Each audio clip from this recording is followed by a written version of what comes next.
तुम्ही पाहताय राज्यातील शेतकऱ्यांसाठी आजच्या महत्त्वाच्या ठळक बातम्या। शेत जमिनीची सर्व कागदपत्रे आता ऑनलाईन रेकॉर्ड विभागात न जाता उपलब्ध होणार। 1,39,00,000 अभिलेखांचे डिजिटलायझेशनचे काम पूर्ण। शेतकरी सन्मानची लिंक उघडताच शेतकऱ्यांची खाती रिकामी, फसव्या ॲप्लिकेशनपासून सावध राहण्याचे आवाहन। कर्जमुक्तीचे आश्वासन त्वरित पूर्ण करा, राष्ट्रवादी शरद पवार गटाची मुख्यमंत्र्यांकडे मागणी, तहसीलदारांमार्फत निवेदन। शेतकऱ्यांना कापूस दरवाढीची प्रतीक्षा कायम, उत्पादन घटले तरीही दर स्थिर। कापूस उत्पादक शेतकऱ्यांची बिकट अवस्था, दरवाढ होण्याची आशा, उत्पादन खर्चापेक्षा दर कमी मिळतोय, शासनाच्या धोरणांवर प्रश्नचिन्ह। अजितदादा म्हणाले होते लाईट बिल आलं तर पवारांची औलाद सांगणार नाही, आता बिल का आलं, कैलास पवारांचा सवाल। शिवसेना उद्धव बाळासाहेब ठाकरे पक्षाचे आमदार कैलास पाटील यांनी राज्य सरकारच्या मुख्यमंत्री बळीराजा मोफत योजनेतील शेतकऱ्यांना थकबाकीची बिलं येत असल्याचं पुराव्यासह मांडलं। परराज्यातून लाल मिरचीची आवक, भाव कोसळले, लाल मिरचीने आणले शेतकऱ्यांच्या डोळ्यात पाणी, खर्चही निघेना। मिरचीला 2,000 ते 5,000 पर्यंतचा दर। धान विकले पण बोनस कधी, अर्थसंकल्पीय अधिवेशनाकडे आज। हमीभाव केंद्रांवर विक्रीसाठी 88,000 शेतकऱ्यांची नोंदणी। तांत्रिक अडचण, दुर्गम भागातील शेतकरी वंचित राहिले। लाडक्या बहिणींच्या कोपऱ्याला 2100चा गूळ, 1500चे 2100 हा केवळ निवडणूक जुमला, विरोधकांचा आरोप। बिनव्याजी पीक कर्ज मर्यादा आता 5 लाखांपर्यंत 1 एप्रिलपासून लागू होणार। अकोला जिल्ह्यातील 1,60,000पेक्षा जास्त शेतकरी लाभ घेत आहेत। आता 2 लाख कर्ज हवे असल्यास लागणार सर्च रिपोर्ट। पोकरा योजनेत वैजापूर राज्यात अव्वल, पहिल्या टप्प्यात उपविभागातून मिळाला 46,000 लाभार्थी शेतकऱ्यांना 352 कोटी रुपयांचा लाभ। CCIच्या ग्रेडरकडून शेतकऱ्यांची फसवणूक, 2 किलो अतिरिक्त कापूस घेत असल्याचा आरोप। अमरावती जिल्ह्यातील वरुड तालुक्यात धागा येथे शासनाची CCI मार्फत कापूस खरेदी सुरू आहे। CCI केंद्रावर शेतकरी कापूस घेऊन जात आहेत। यानंतर कापसाचे जेव्हा प्रतवारी तपासली जाते त्यावेळी लक्षात येतं। प्रीपेड वीज मीटरवर बंदी, मुख्यमंत्री देवेंद्र फडणवीस यांची माहिती। इलेक्ट्रॉनिक मीटरच्या वीज शुल्कामध्ये 10% सूट। नाफेडच्या विक्रीने सोयाबीन दर घसरले, आंतरराष्ट्रीय बाजारातील घडामोडींचाही परिणाम। दुसऱ्या आवर्तनामुळे पिकांना जीवदान, शेतकरी वर्गातून समाधान। टाकळी हाजी व जांबूज शाखेचे आवर्तन पूर्ण, वडनेर गावची पाणीपट्टी 100% वसूल। बेदाण्याचे दर टिकून, गेल्या वर्षापेक्षा 60 ते 80 रुपयांनी दर जास्त, दरवाढीची शक्यता। पंजाब पोलिसांनी चंदीगडला जाणाऱ्या शेतकऱ्यांना रोखले, 18 एंट्री पॉइंट सील, 2,000 जवान तैनात। मानोरा तालुक्यात 21 गावे टंचाईग्रस्त, पाणी टंचाई तोंडावर। तालुक्यातील 61 गावांचा पाणी टंचाई कृती आराखड्यात समावेश, प्रशासक अलर्ट मोडवर। अनेक शासकीय रुग्णालयांमध्ये बनावट औषधे, अस्तित्वात नसलेल्या कंपन्यांकडून खरेदी, विधानसभेत विरोधकांचा सभात्याग। केंद्र सरकारचे धोरण शेतकरी विरोधी, MSP कायदा आवश्यक, राजू शेट्टी यांची मागणी। स्वाभिमानी शेतकरी संघटनेचे नेते राजू शेट्टी यांनी MSP गॅरंटी मोर्चाद्वारे शेतकऱ्यांच्या किमान हमीभावाच्या कायद्याची तातडीने मंजुरी देण्याची मागणी केली। पूर्तता तरीही कर्जमाफी नाही, 8 वर्षांपासून तांत्रिक अडचणींचा बसतोय फटका। राज्यातील तब्बल 7 लाख शेतकरी वंचित। कृषी मंत्री माणिकराव कोकाटेंना न्यायालयाचा दिलासा, शिक्षेला जिल्हा सत्र न्यायालयाची स्थगिती। शक्तीपीठ महामार्गाला ठाकरे गटाचा पाठिंबा, ज्येष्ठ नेते भास्कर जाधव यांची ग्रीनफील्ड महामार्गाची ही मागणी।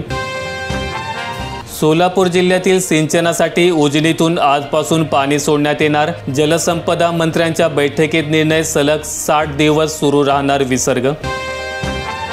कृषी धोरणाच्या नावाखाली बाजार नियंत्रण कुमकुवत करण्याचे धोरण, राष्ट्रीय कृषी बाजार धोरणाद्वारे देशभर एकत्रित कृषी बाजार निर्माण केला जाणार आहे आणि ज्यामुळे राज्य सरकारच्या कृषी विपणनाचे नियंत्रण नष्ट होईल। शेतकऱ्यांना बाजारपेठेत कोणत्याही प्रकारचे सहाय्य करण्याचा राज्य सरकारचा अधिकारच संपुष्टात येईल।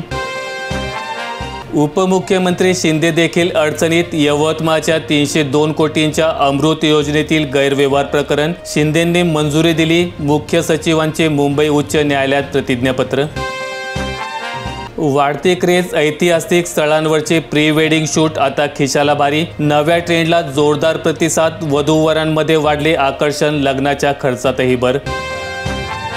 3.5 लाख शेतकऱ्यांना मिळाले 2,000 रुपये पंतप्रधान शेतकरी सन्मान निधी, छत्रपती संभाजीनगर जिल्ह्यात 19व्या हप्त्याचे वाटप केले. शेतकऱ्याला मुलगी झाली, 10 रुपये मोफत मिळाली का, कन्या वनसमृद्धी योजनेअंतर्गत विनामूल्य वृक्षारोपणाची संधी. फुलंब्री तालुक्यात मधमाशांअभावी कांदा बियाण्यांचे पीक आले धोक्यात, परागीकरण होत नसल्याने उत्पादनात घट होण्याची शक्यता, शेतकरी चिंतेत. सरकार बीड जिल्ह्यात 82 शेतकऱ्यांचा जीव गेला, त्यांच्या कुटुंबियांना मदत कधी, 1,32,00,000 रुपये निधीची मागणी करूनही 1.5 महिन्यापासून प्रतीक्षा कायम. पुण्याचा उष्णता निर्देशांक राज्यात सर्वाधिक, गत 3 वर्षांपासून लवकर तापण्याचा विक्रम. ज्वारीला प्रति क्विंटल 3,700 रुपयांचा दर, सासवड उपबाजारात धान्याची मोठी आवक, सभापती संदीप फडतरे यांची माहिती. केळी निर्यात क्षेत्रात सोलापूर समाविष्ट, 16,000 हेक्टर क्षेत्राला लाभ होणार, 58% निर्यात सोलापूर जिल्ह्यातून. शेतकरी मजुरांमध्ये खानदेशात 50-50 फॉर्म्युला, लागवड करण्यात आलेल्या कापसाची वेचणी अंतिम टप्प्यात आहे, मात्र वेचणीसाठी मजूर मिळत नसल्याने शेतकऱ्यांना अधिकची मजुरी द्यावी लागत असून यात वेचणी झालेल्या कापसाच्या एकूण उत्पन्नातील निम्मे उत्पन्न मजुरांच्या हिश्श्यावर जात आहे.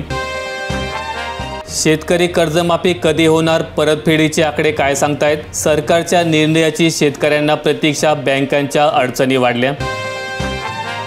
गोठ्यासाठी अर्ज केला का, 2.25 लाखांपर्यंत अनुदान, पशुपालन व्यवसायाला चालना देण्याचा उद्देश, पशुपालकांसाठी योजना ठरते फायदेशीर. पुढील हंगामाच्या प्रारंभी साखरेचा पुरेसा साठा, उत्पादन घटीच्या पार्श्वभूमीवर इस्माचा दावा. सौर कुंपणासाठी 100% अनुदान, वनमंत्री नाईक यांची मोठी घोषणा. व्याघ्र प्रकल्पाच्या शेजारी असलेल्या शेतकऱ्यांना 100% अनुदानावर सौर कुंपण देण्याचा निर्णय वनमंत्री गणेश नाईक यांनी जाहीर केलाय. जंगलातील मानवी हस्तक्षेप रोखण्यासाठी आणि वाघांचा अधिवास सुरक्षित करण्यासाठी तसेच फळझाडांची लागवड करण्याची ही घोषणा करण्यात आली.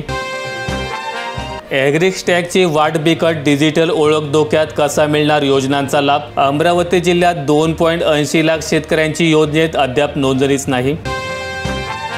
पशुधन आरोग्य व रोग नियंत्रण कार्यक्रमात सुधारणा होणार, केंद्रीय मंत्रिमंडळ बैठकीत निर्णय. निवडणुकीत कर्जमाफी आश्वासनाने शेतकरी कर्ज परतफेड करेनात, 28,000 कोटी थकले, मार्च अखेरपर्यंत थकबाकी 40,000 कोटींपर्यंत. मोठा आवाज झाला अन आकाशातून कोसळले दगड, बीड जिल्ह्यातील खळवट लिमगावमधील प्रकार, ग्रामस्थांमध्ये भीतीचे वातावरण. रब्बीतही तणनाशकांचा वापर जोरात, मजूर टंचाईने वापर वाढला, खानदेशात तणनाशकांचा वापर यंदा रब्बीतही 20% वाढल्याचे दिसत आहे. मका, गहू, हरभरा आदी सर्व पिकांमध्ये तणनाशकांचा उपयोग झालाय, यातून मोठी उलाढालही झाल्याची स्थिती आहे. लाडक्या बहिणींना तूर्त वाढ नाही, मंत्री आदिती तटकरे यांचे स्पष्ट संकेत, 5 वर्षात केव्हाही मानधन वाढवू. शालेय पोषण आहार योजनेत प्रति विद्यार्थी खर्चाची दरवाढ, 6वी ते 8वी साठी प्रति विद्यार्थी 9 रुपये 12 पैशांची वाढ. माहिती आवडल्यास व्हिडिओला लाईक करून दररोजच्या बातम्या पाहण्यासाठी चॅनेल सबस्क्राईब करा. धन्यवाद.